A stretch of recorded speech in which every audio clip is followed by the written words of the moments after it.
Right, in this video we are going to practice making a net. You've got a cardboard printout with a basic net on it, and the key skills that we're going to look at are going to be cutting, scoring and folding, and then assembling your net to make a carton.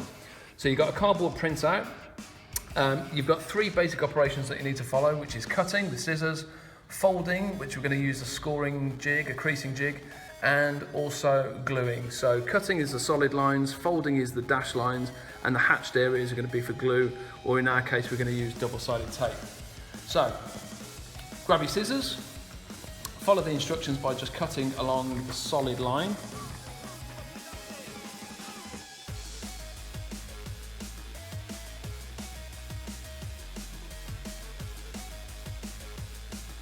So now that we've got our net cut out, the final thing, well, the next stage is going to be to crease along the dotted lines. Now, we've got a few tools to help us out with that, and these are specially engraved bits of acrylic, bits of plastic, and they've got little grooves engraved into them to help us to crease.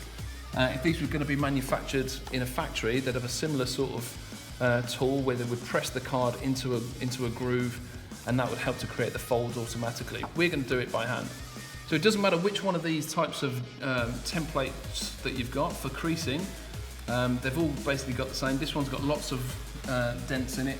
This one's got a few.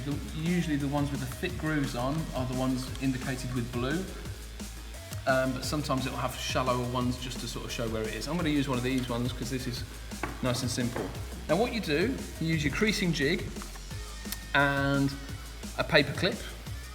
And what you want to try and do is to line up the dash lines with the thick blue line on your jig.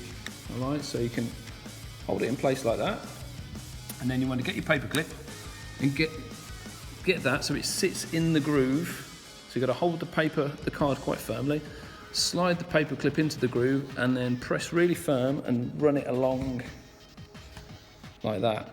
And what that'll do is give you a really nice, neat crease on the back. So we do that to all of the dashed lines.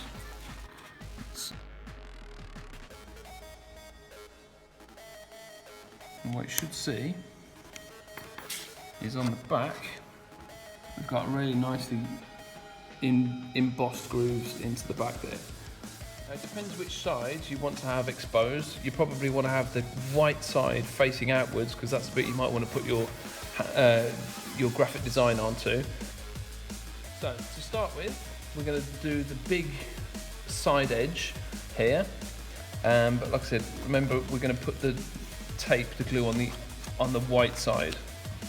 So to do that, you get some double-sided tape.